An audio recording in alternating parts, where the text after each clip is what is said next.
예수 그리스도의 보혈로 돕노라. 나사렛 예수 그리스도의 보혈로 돕노라. 나사렛 예수 그리스도의 보혈로 돕노라. 아멘. 우리 옆 사람과 인사하겠습니다. 하나님은 참 좋으신 하나님이십니다.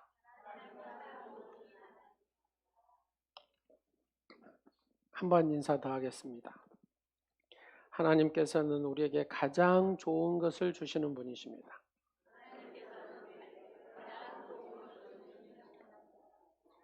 나는 하나님의 절대 주권을 믿습니다. 고난이 와도 나는 하나님의 절대 주권을 믿습니다. 어째 목소리가 시원찮아요. 다시 한번 해보겠습니다. 고난이 와도 나는 하나님의 절대 주권을 믿습니다.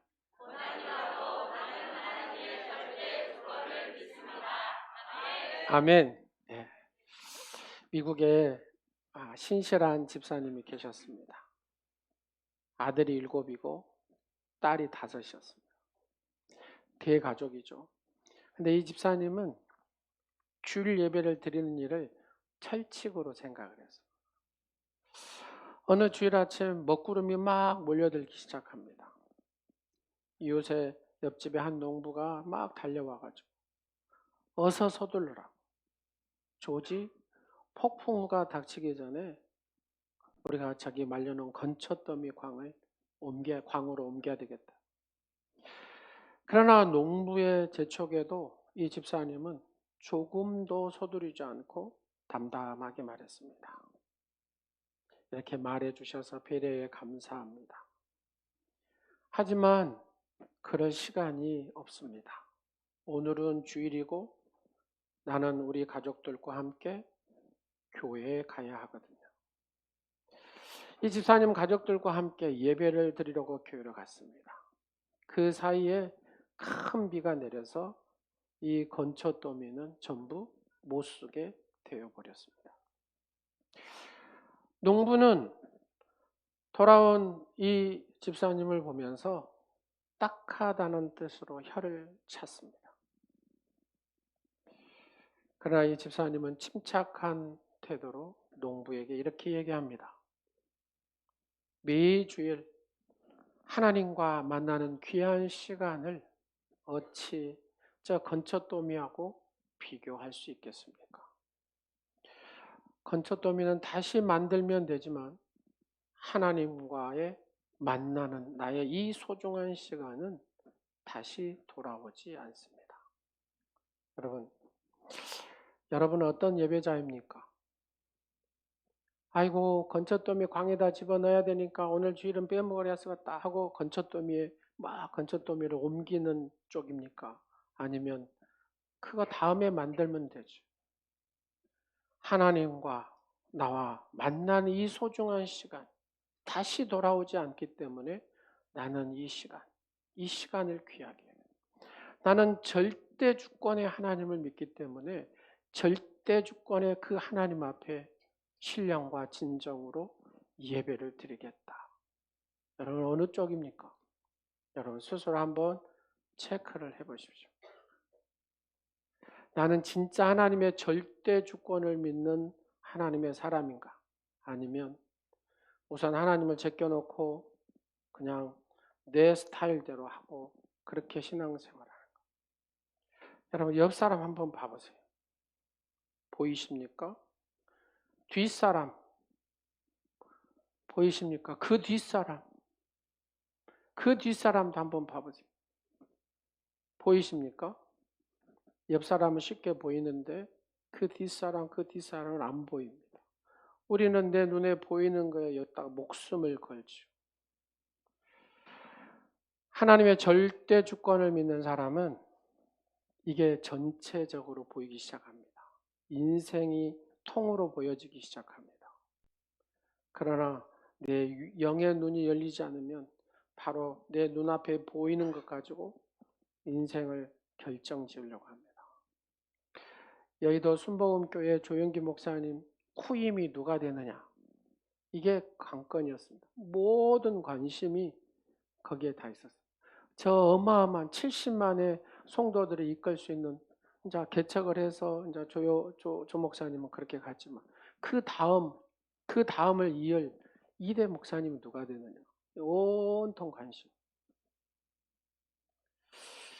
그 목사님이 이영훈 목사님이죠. 이 목사님이 이런 간증을 하시더라고요. 어릴 때 집에서 매일 가정 예배를 드렸대요. 그 시절 제일 힘든 시간은 그 어머니가 대표기도 하죠. 가정 예배도 대표기도 하잖아요. 근데 자식이 5명, 5남매니까 한 사람씩 이 어머니가 3분씩을 기도를 한대요. 3분씩. 그러면 몇 분을 해요? 15분의 기도를 합니다. 그러면 때로는 졸다가 깨기도 하고, 근데 계속해서 어머니 기도는 이어지는 겁니다. 그런데 어머니가 눈물로 막 축복하는 기도를 하실 때면 졸다가 깨어나고, 그 다음에 그 기도가 눈에 막 들려지곤 했답니다. 지금 내가 여기에 서 있는 것은 나의 어머니의 기도로 세계에서 제일 큰 교회, 바로 2번째 담임 목사가 됐습니다. 이렇게 간증. 이렇게 여러분 예배가 중요하다라는 겁니다. 어머니의 눈물의 기도가 중요하다라는 겁니다. 하나님의 절대 주권을 누가 믿냐? 여러분 예배에 승리하는 사람이 믿죠. 예배에 절대 하나님의 주권을 믿는 사람이 절대적 예배를 드리는 자가 될 수가 있습니다. 인간의 힘이 아닌 하나님의 절대 은혜 안에서 살아가는 사람이 되죠. 여러분 혹시 예배를 번거로운 것으로 느껴질 때가 있지 않습니까? 오늘 설교 제목이 그거거든요. 예배를 번거로운 것으로 느낄 때. 그 마음이 들어오기 시작하면 좋은 징조는 아니죠. 하나님께서 주의 백성이 정성 없는 예배를 드렸다라고 말씀을 하십니다. 오늘 본문 12절 13절 다 같이 보시겠습니다. 시작. 그러나 너희는 말하기를 여호와의 식탁은 더러워졌고 그 위에 있는 과일 곧 먹을 것은 경멸히 여길 것이라 하여 내 이름을 더럽히는도다. 만군의 여호와가 이르노라 너희가 또 말하기를 이 일이 얼마나 번거로운고 하며 고숨치고 훔친 물건과 저는 것 병든 것을 가져왔느니라. 너희가 이같이 봉헌물을 가져오니 내가 그것을 너희 손에서 받겠느냐? 이는 여호와 너희가 드리는 예물, 너희가 드리는 예배 하나님이 받지 않겠다. 뭐 그런 얘기잖아요. 여러분 한글 성경에 이 번거로움을 번패스러운 이런 표현을 썼더라고요. 번패스러운. 번거롭고 예배가 짐이 되고 피곤하다 그 말입니다. 이게 망할 징조죠. 그렇죠? 번거로워지기 시작하고 예배가 짐이 되기 시작하고 피곤함을 느끼면 이거는 내가 망할 징조다 그 말이에요. 한번 보세요. 그들은 하나님으로부터 받은 영광스러운 직분을 귀찮게 여겼고 그에 따른 의무를 귀찮아했어요. 그들은 자신들의 직분에 대한 자부심도 없고 사명감도 없었습니다. 그들은 그 일을 맡기신 하나님을 존경하거나 두려워하거나 사랑하는 마음이 없었습니다. 하나님을 경외하는 마음이 없었으며 이 하나님의 마음을 경외하는 마음이 없으니까 어째요? 자기 생각대로 자기 방식대로 자기 편안한 대로 하나님을 섬겼다 그 말입니다. 하나님은 이 모습을 받으셨냐? 받으시지 않으셨다라는 얘기입니다. 그래서 말라기 이후로 암흑 시대가 찾아옵니다. 그것도 400년 동안. 선지자들이 정성을 다해 하나님을 예배해야 한다고 가르쳤지만 유대인들은 그렇지 않았다 그 말입니다. 예배의 거룩함, 이 거룩함을 무시했습니다. 예배가 경멸되었으며 가치 없는 것으로 간주되었습니다. 그들은 하나님을 존경하거나 두려워하지 않았으며 우습게 생각했습니다. 본래 제단과 번제단의 제물은 의식적인 측면보다는 영적인 의미가 깊거든요. 특히 우리가 제물, 이 제물, 희생 제물이라고 불려졌던 이것은 인간이 지은 죄를 정결케 하는 그리스도의 희생을 상징하는 것이 제물이잖아요. 그렇기 때문에 제사와 이 제물은 오직 하나님께만 드려져야 했으며 신령과 진정한 마음으로 드려져야 한다는 겁니다. 여러분 어린 양 하잖아요. 어린 양이 누구예요? 예수 그리스도를 상징하잖아요. 바로 예수 그리스도. 이 제물을 각을 떠가지고 불로 태워서 하나님 앞에 드리고 광야로 보내서 처참하게 그 죄값을 짊어지고 죽어가는 양이 아사셀 양이잖아요. 그게 다 누구예요?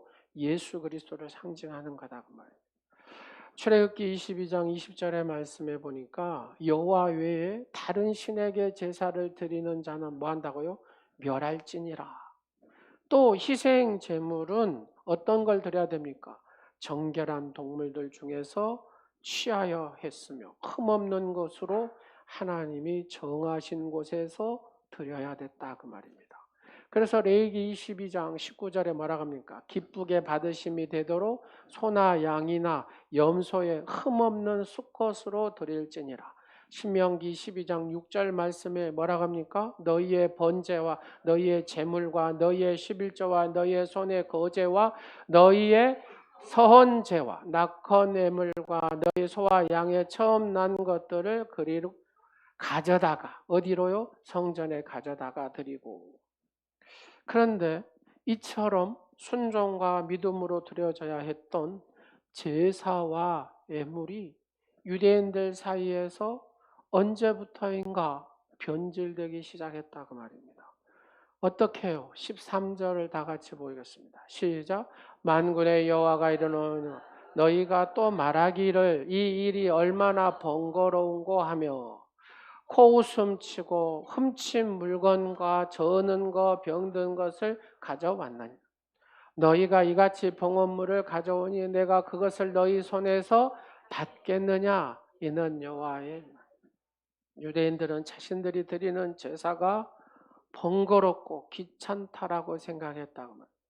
그래서 그들은 뭐하고 병들고 흠이 많은 제물을 드렸다고 말입니다.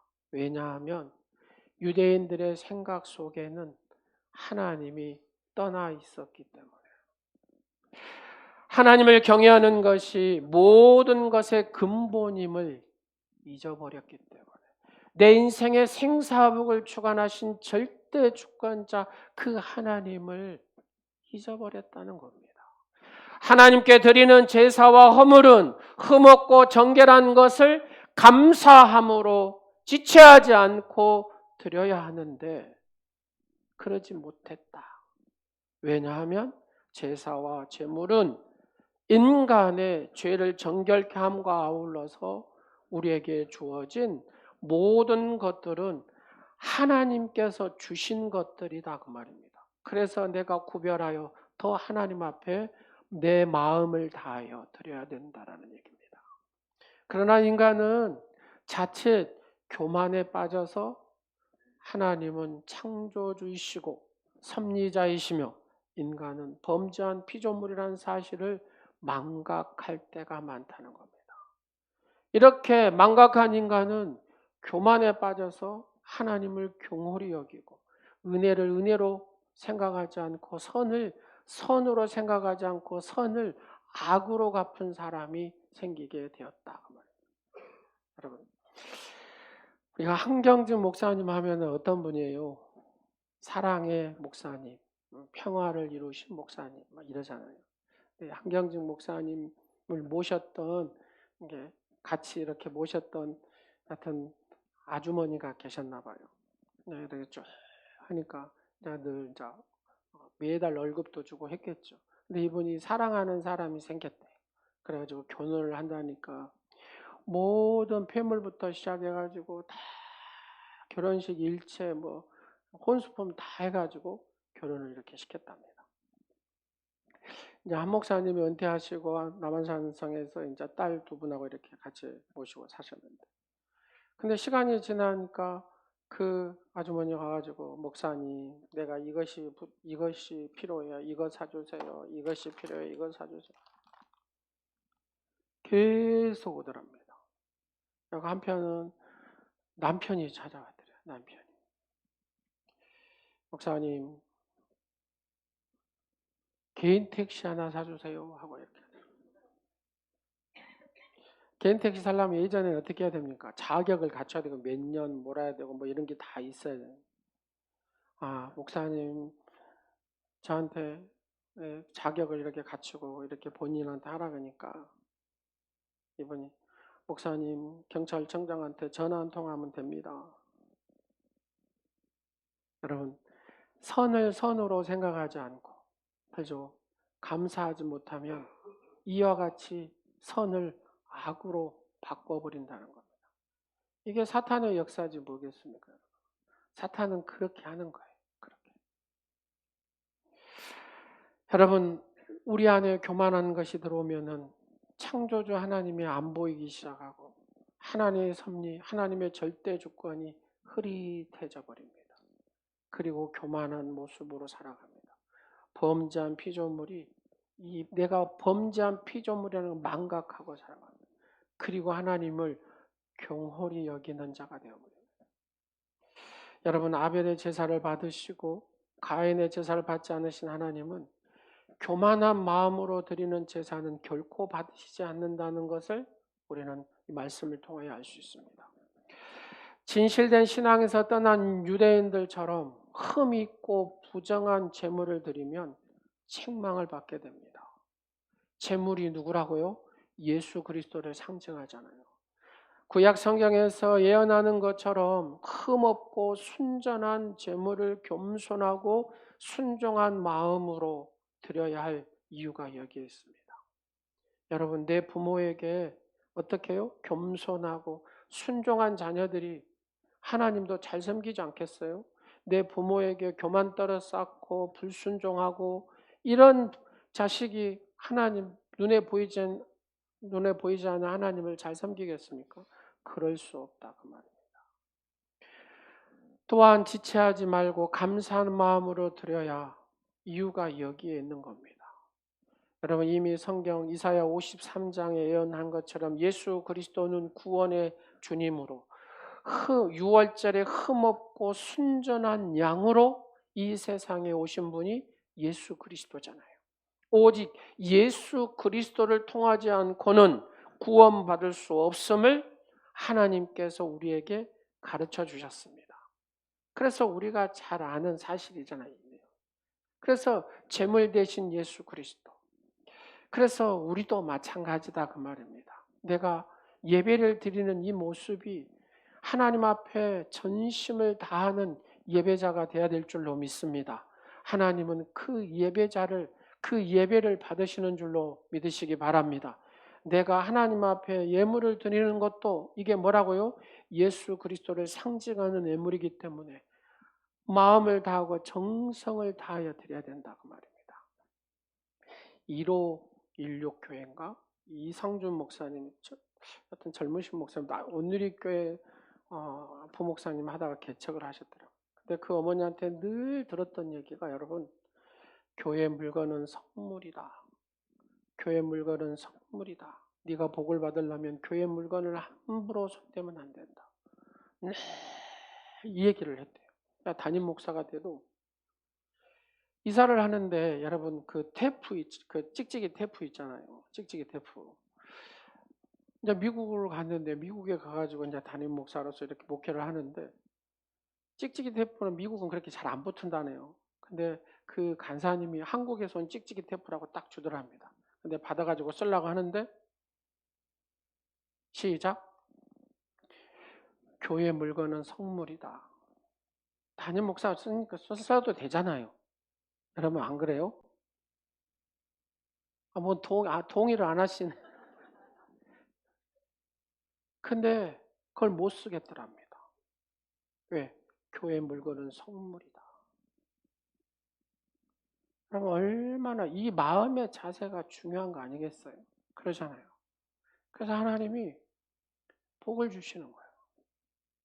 여러분 교회 물건은 성물이기 때문에 집에 몰래 가져가면 그게 다 저주가 됩니다. 그거 아시겠습니까? 교회 물건을 함부로 여러분 막 쓰면 안 돼요. 이게 다 하나님의 성물이기 때문에. 여러분 구약의 하나님의 성물은 함부로 손대면 안 되잖아요. 우리가 그런 마음을 갖자는 겁니다. 그래야 복을 받게 되고 하나님의 은혜로 산다 그 말입니다. 이게 교만이 들어가니까 이 교만이 나를 어째요? 자꾸 하나님의 성물도 쉽게 생각하는 마음을 갖게 하더라고요. 사랑하는 여러분, 하나님 앞에 바치는 예물 또한 내가 정말로 이게 액수가 중요한 게 아니라 정말로 내 마음을 다해서 정성을 다해 여러분 1,000원을 드리더라도 대리미로 딱 내려가지고 드리는 그 마음하고 그냥 꼭적꼭적 해가지고 이렇게 드리는 거하고는 차원이 다르다 그 말입니다. 내가 이 재물을 하나님 앞에 드린다는 그 마음을 가지고 우리가 하나님 앞에 헌금도 해야 될 줄로 믿습니다. 그래야 복을 받는다는 얘기입니다. 성전에 바쳐진 예물이 그리스도를 상징한다는 생각을 여러분 딱 가지십시오. 정성을 다하여 내 마음을 다하여 드려야 되고 예배도 내 마음을 다하여 드릴 때 하나님께서는 그거를 받으신 줄로 믿으시기 바랍니다.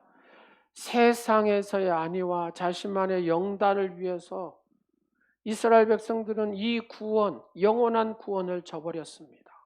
이웃과 함께 나누고 병든 자와 연약한 자들을 구제하기보다는 어떻게든 적당하게 윤리적게 거기에 맞춰서 그냥 돈을 벌어서 많은 사람을 거느리고 떵떵거리고 사는 그런 궁리만 했다고 말입니다. 이게 다 무엇입니까? 하나님의 절대 주권을 인정하지 못하는 어떻게 보면 귀찮고 불편한 존재가 하나님이 되어버린 거죠. 그러다 보니까 그의 삶에서도 무너지는 모습들이 보이게 되더라는 겁니다. 사랑하는 여러분, 꼭 그렇게까지 할 필요 있겠냐? 그럴 수도 있어요. 그럴 수도 있습니다. 그러나 우리가 그 말씀에 따라 지키고 그 말씀에 따라 내가 하려고 애쓰고 마음을 다할 때 하나님은 그 인생을 책임지시고 복의 복을 더하시는 줄로 믿으시기 바랍니다. 내가 이거 먹었다고 해서 되잖아요. 하나님은 뭘 아시겠어요? 그러겠잖아요.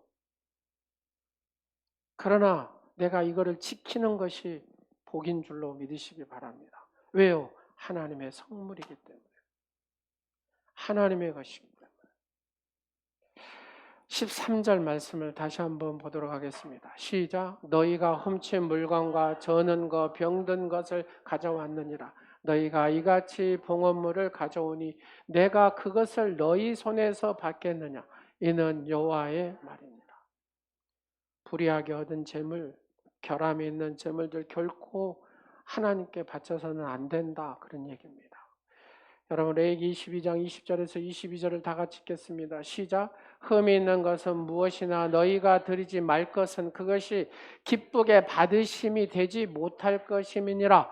만일 누구든지 서원한 것을 갚으려 하든지 자의로 예물을 드리려 하여 소나 양으로 화목 제물을 여호와께 드리는 자는 기쁘게 받으심이 되도록 아무 흠이 없는 온전한 것으로 할지니 너희는 눈먼 것이나 상한 것이나 지체에 배임을 당한 것이나 종기 있는 것이나 습진 것이나 비루 먹는 것을 너희에게 드리지 말며 이런 것들은 제단 위에 화제물로 여호와께 드리지 말. 신명기 13장 18절도 한번 보겠습니다. 시작. 창기가 번 돈과 개 같은 자의 소득은 어떤 손하는 일로든지 내 하나님 여호와의 전에 가져오지 말라. 이 돌은 다 내 하나님 여호와 가증한 것임이니라. 하나님께 제사를 드리는 것을 귀찮게 여긴 사람들은 이런 결합이 있는 것들을 하나님 앞에 드린다는 겁니다. 사람도 거절한 것. 여러분, 사과가 있어요. 상했습니다. 여기가 썩었습니다. 이거 권사님 드세요 하면 정은이 권사님 좋아하겠어요? 싫어하겠어요? 나를 어떻게 보관돼? 목사님 이 썩은 거를 나를 주네. 속 상해버리죠. 박 집사님 그러겠죠. 속 상해. 뒤집어진다 그 말입니다. 나를 어떻게 받길래 이 다 반절이나 썩은 걸 줬다고. 여러분 인간도 싫어하는 것을 하나님 앞에 드린다 그 말입니다. 여러분 내가 하나님 앞에 드리는 모습이 어떤 것인가를 한번 생각해 보세요. 정말로 온전하게 내가 드리려고 이 애를 쓰고 내 마음을 다하고 있습니다. 여러분 하나님 앞에 내가 찬양을 드리는 것도 마찬가지고 예배를 드리는 것도 마찬가지고 기도를 드리는 것도 마찬가지입니다. 내가 얼만큼 준비하고 어떤 마음으로 내가 이 찬양을 드리고 내가 이 기도를 드리고 이 예배를 드리느냐에 따라서 우리의 인생이 달라지고 여러분의 가정이 달라지고 여러분의 자녀들이 자손이 달라지는 줄로 믿으시기 바랍니다. 왜요? 하나님이 받으셔야 그 다음에 복이 임하거든요. 하나님이 안 받으시면 그건 저주잖아요.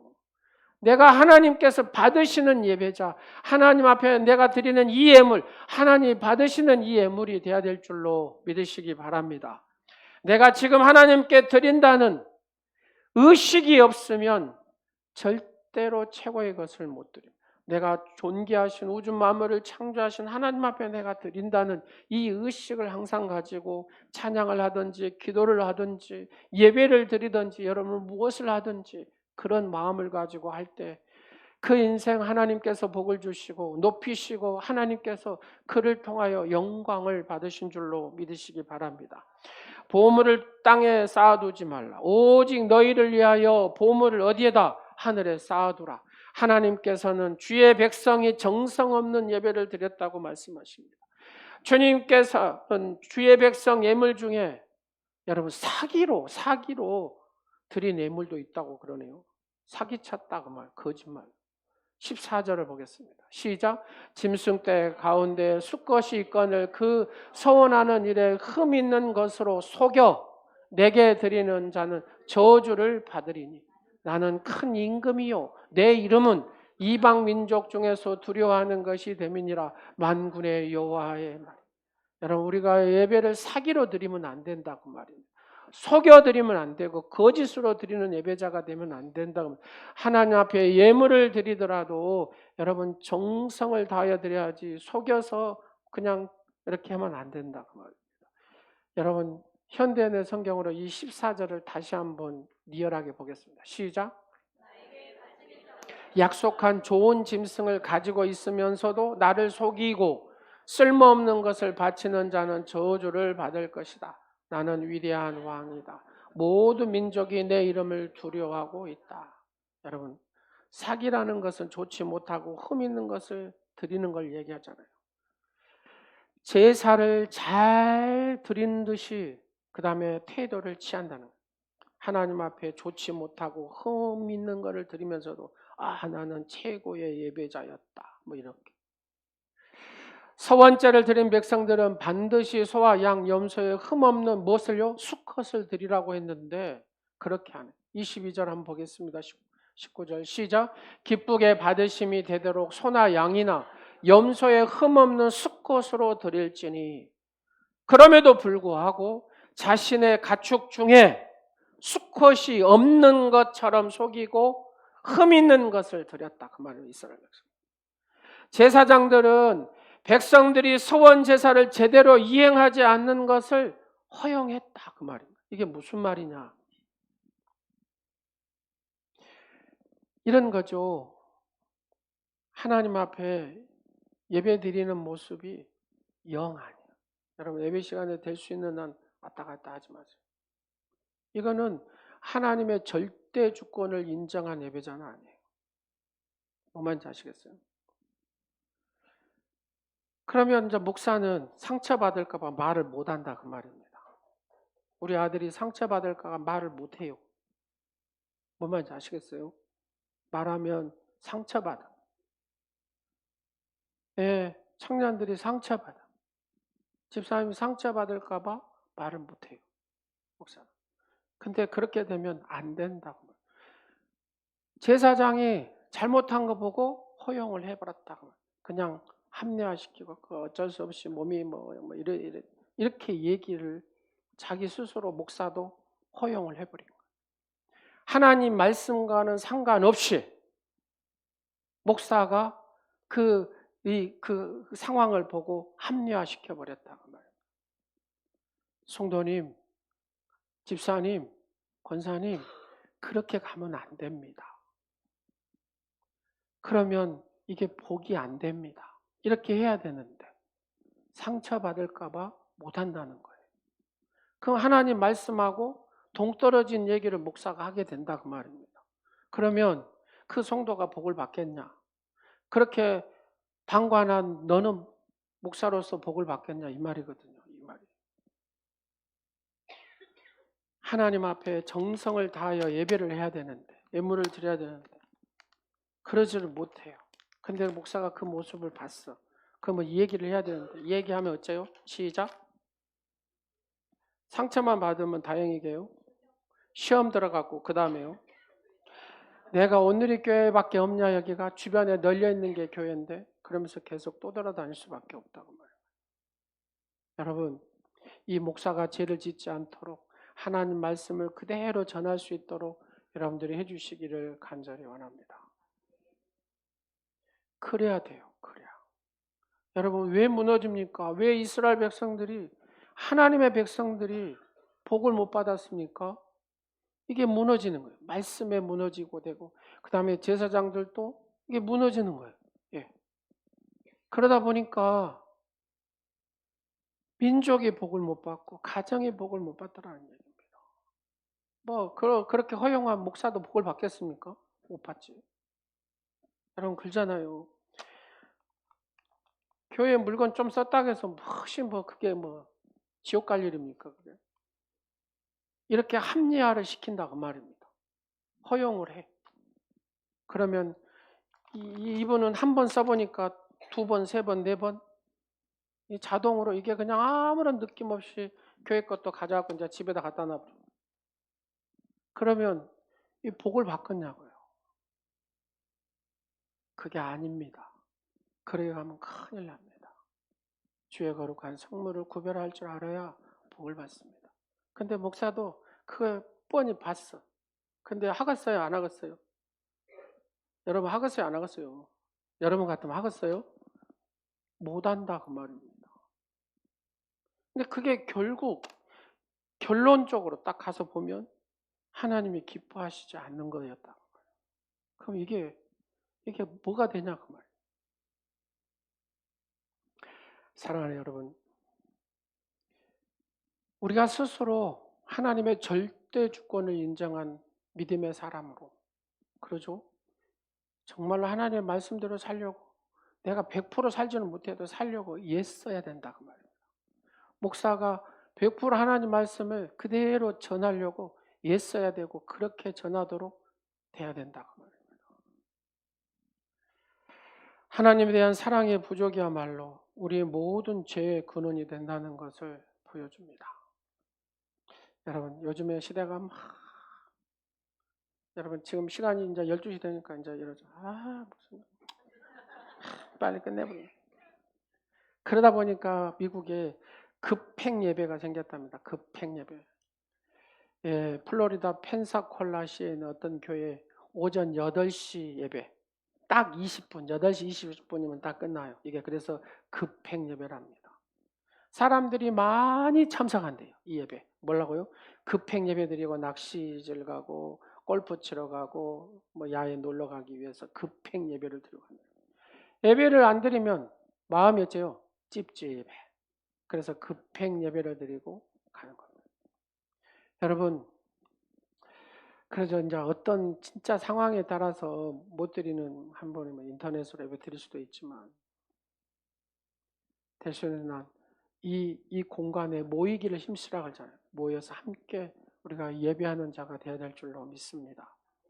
코로나로 지금 바뀌어버려서 미디어 교회 이런 거 해서니까 진짜로 집에서 나오지 못한 상황이 있으면 그거 드려야죠.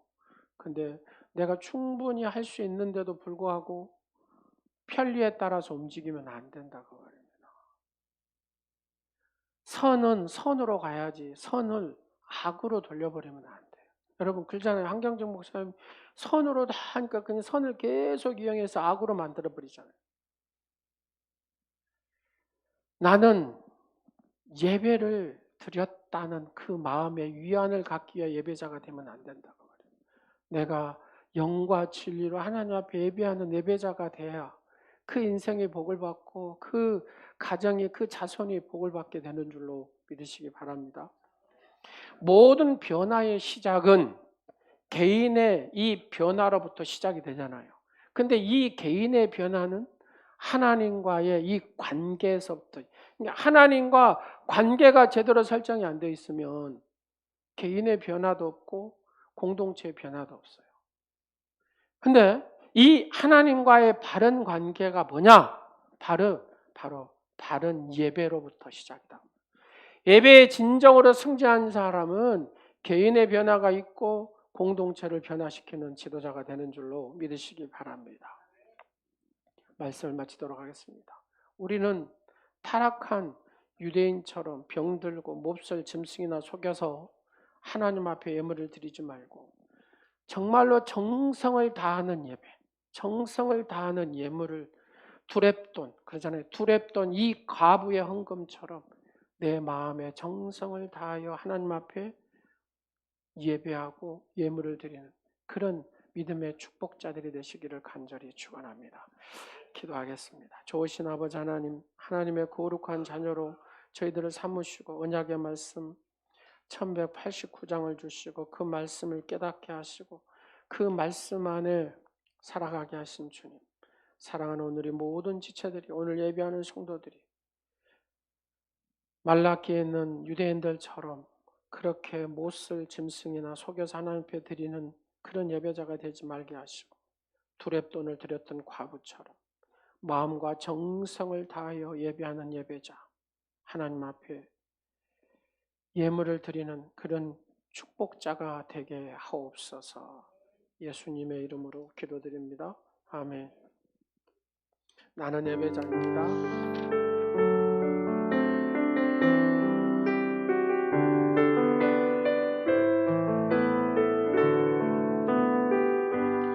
나는 하나님을 예배하는, 나는 하나님을 예배하는 예배자입니다.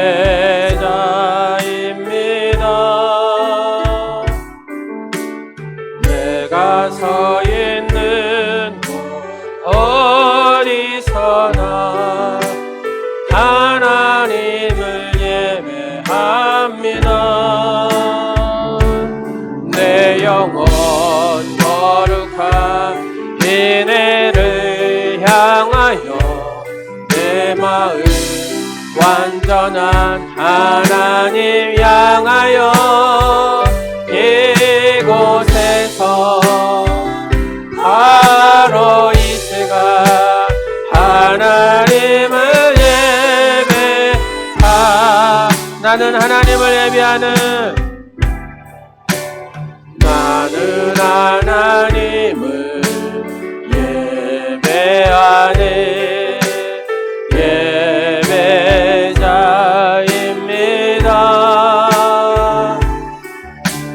내가 서 있는 곳 어디서나 하나님을 예배합니다. 내 영혼 거룩한 은혜를 향하여 내 마음 완전한 하나님 향하여 이곳에서 바로 이 시간 하나님을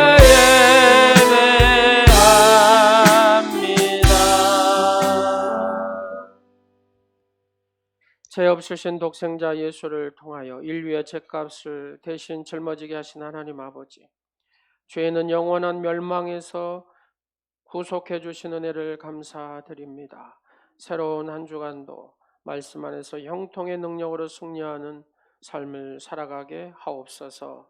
저희의 몸과 마음과 정성을 여호와 하나님께 드리며 주신 물질을 구별하여 봉헌하게 하시오니 감사드립니다. 매주일 드리는 주정예물과 소득 중에 10의 하나를 드리는 10의 1조 예물과 범사에 감사해 드리는 감사 예물이 있습니다. 또 소원의 예물이 있습니다. 선교와 구제의 예물이 있습니다. 이 모든 예물이 향기로운 예물이 되게 하여 주옵소서. 사랑하는 집사를 통하여 강단에 올려지는 귀한 꽃도 있습니다. 하나님 받으시옵시고 축복하여 주시옵소서. 교회 여러 곳에서 헌신하면서 시간을 드립니다. 흘린 땀방울을 기억하여 주시옵소서. 저희로 사랑과 헌신에 매정하지 않게 하시고 돌봄과 살핌에 인색하지 않게 하시고 주변에 굶주린 자와 없는 자에게 또 함께 나눌 수 있는 주님의 사랑을 실천하는 오늘 모든 지체들이 되게 하여 주옵소서. 이 예물이 하나님 보좌에 상달될 때에 드린 자들의 소원을 이루어지게 하옵소서. 우리의 모든 삶 가운데 은혜를 베푸신 아버지 하나님, 육신의 장막의 질병 가운데 있는 성도가 있습니까? 예수의 피 묻은 손으로 오르만져 주시고 깨끗하게 치료하여 주옵소서. 가정에 어려움 당한 성도가 있습니까? 경제적으로 힘든 성도가 있습니까? 아버지 하나님, 이삭의 샘물이 열리듯이 주여 그 막힌 것들이 다 열리는 역사가 있게 하여 주옵소서. 절대 주권자 되신 하나님을 의지하고 가장 좋은 것으로 가장 선한 것으로 베푸시는 하나님을 절대적으로 의뢰함으로 하나님 앞에 온전한 복을 누리는 복된 성도들이 다 되게 하옵소서. 예수 그리스도의 이름으로 축복하오며 기도하는 우리의 손을 붙잡아 주시는 우리 주 예수 그리스도의 놀라우신 은혜와 부르짖으며 응답하시는 하나님의 무한하신 사랑과 고침받고 감사하게 하시는 성령의 감동 감화하심과 교통하심이 오늘도 예배함으로 영혼의 생기를 주시는 확실한 기름을 고백하고 하나님의 절대 주권을 인정하며 진정한 예배자로서 살기로 다짐하며 돌아가는 귀한 사랑하는 성도들의 발걸음 위에 가정 위에 이제부터 영원토록 함께 하옵시기를 간절히 축원하옵나이다. 아멘.